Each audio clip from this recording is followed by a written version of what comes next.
प्रदेश में पंचायत एवं नगरीय निकाय चुनाव में फंसे ओबीसी आरक्षण के पेच को लेकर एक बार फिर राजनीतिक आरोप प्रत्यारोप का दौर शुरू हो गया है।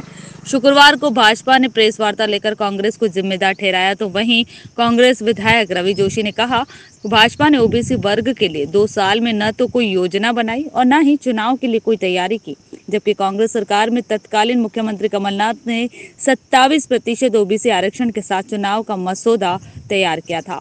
कांग्रेस के आरोप पर भाजपा पूर्व जिला अध्यक्ष परसराम चौहान ने पलटवार करते हुए कहा कि मध्य प्रदेश में भाजपा सरकार अन्य पिछड़ा वर्ग को 27% आरक्षण देने की पक्षधर है, जबकि कांग्रेस की तत्कालीन कमलनाथ सरकार ने 8 जुलाई 2019 को विधानसभा में मध्य प्रदेश लोक सेवा आरक्षक विधेयक में भ्रामक व असत्य आंकड़ा प्रस्तुत किया है। मध्य प्रदेश में पिछड़ा वर्ग की कुल जनसंख्या सिर्फ 27% है। ये कांग्रेस का असली ओबीसी विरोध चेहरा है, जो मध्य प्रदेश के दस्तावेजों में सदैव के लिए साक्ष्य बन गया है। कांग्रेस नहीं चाहती कि पिछड़ा वर्ग को 27% आरक्षण का लाभ मिले। कांग्रेस नहीं चाहती कि स्थानीय चुनाव हो। कांग्रेस ने ये याचिका लगाकर चुनाव रुकवाए हैं। श्री चौहान ने कहा कि हाल ही में सुप्रीम कोर्ट ने नगरीय निकाय एवं पंचायत चुनाव बगैर ओबीसी आरक्षण करने का आदेश दिया है। शुक्रवार को सुप्रीम कोर्ट ने याचिका स्वीकार करते हुए अगली सुनवाई की तारीख 17 मई तय की है। बिना ओबीसी आरक्षण के नगरीय निकाय चुनाव एवं पंचायत चुनाव कराने की वर्तमान स्थिति कांग्रेस के कारण निर्मित हुई है। भारतीय जनता पार्टी 27% आरक्षण को लेकर के अब जिले भर में प्रेस कॉन्फ्रेंस कर रही है। कमलनाथ जी ने पहले कहा था कि हम 27% आरक्षण देंगे, अभी भी उन्होंने घोषणा करी है कि हम 27% आरक्षण ओबीसी को देंगे। इस पर आप क्या कहना चाहते हैं?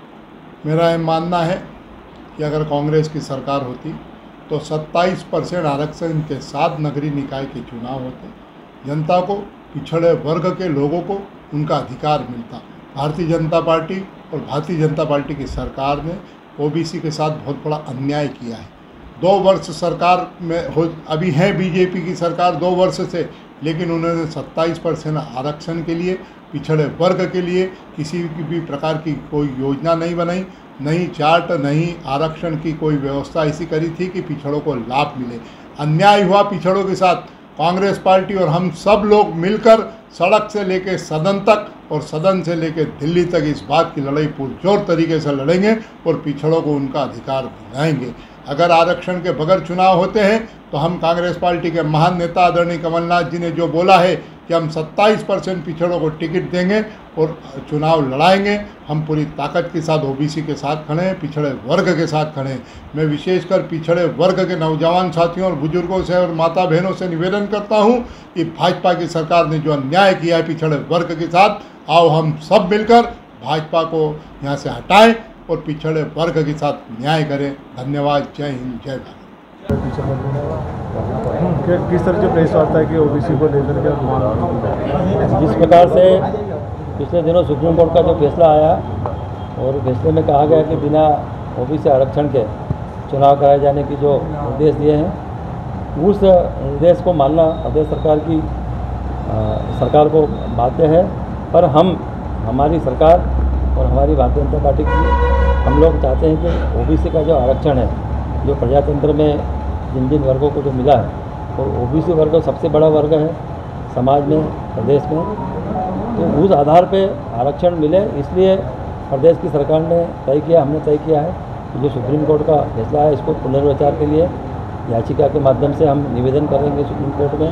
और आज जानकारी के अनुसार ये है कि सुप्रीम कोर्ट ने हमारी बात सुनने के लिए, प्रदेश की सरकार की बात सुनने के लिए तो अपील को स्वीकार किया है और 17 तारीख को उसका निर्णय आने वाला है। पर हमारी सरकार और हम ये चाहते हैं कि हमको ओबीसी का जो आरक्षण है वो पूरा मिले और उस आधार पर ही चुनाव अगले हो, ये हमारी मुख्य रूप से। पर इसमें जो बीच में जो व्यवधान आया और जिस प्रकार से कांग्रेस ने हाई कोर्ट में याचिका लगाई और ये जो सुप्रीम कोर्ट तक जब गई बात, तो ये जो आया इसका बहुत बड़ा एक कारण है कि कांग्रेस नहीं चाहती है कि इस प्रकार से ओबीसी को आरक्षण मिले और चुनाव हो।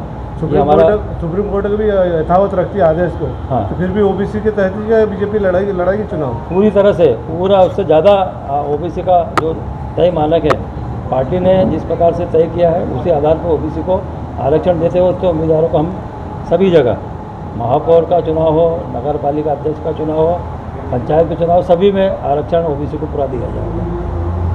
नहीं, हमारी अवहेलना का तो सवाल नहीं। पार्टी स्तर भाई चुनाव तो लड़ा, चुनाव कराना जरूर, सुप्रीम कोर्ट का कहना चुनाव होंगे भी, पर हम पार्टी के हमारे संगठन जो आरक्षण का जो हमारा रिजर्वेशन का कोटा है उस आधार पे हम उम्मीदवार लड़ाएंगे। दोनों ही सरकारें आरक्षण पे ही चुनाव कराना चाहती। हाँ बिल्कुल बिल्कुल, ये आरक्षण के आधार पे होंगे। और जो देखो सुप्रीम कोर्ट का फैसला आया तो वो मानना जरूरी है उसके लिए, तो उसमें कोई पर आरक्षण अगर के अलावा आयोग चुनाव बिना आरक्षण के कराता है तो पार्टी उसमें हमारे आरक्षित जो क्षेत्र है हमारा वो पूरा उसमें आरक्षण कर ही चुनाव लड़ेगा। कांग्रेस तो आरोप लगा रही है कि बीजेपी चुनाव कराना चाहती है हार के डर से। नहीं, ऐसा हो ही नहीं सकता। हार का डर अभी हमारी पूरे आपने देखा 5 विधानसभा चुनाव हुए, उसमें 4 जगह हमारी विधानसभा में सरकार बनी है।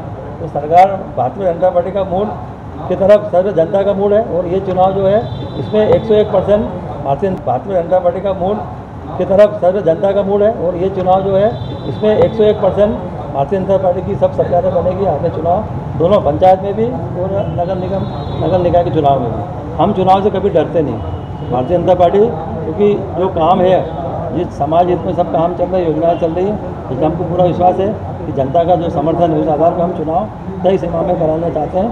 पर ओबीसी का जो आरक्षण है उस आधार पर चुनाव होंगे, ये हमारी सुप्रीम कोर्ट में हमने अपील की और तर्क रखें, वो जैसा भी फैसला आएगा उस आधार पर ओबीसी के साथ में हम पूरा चुके, पर ओबीसी के साथ में हम पूरा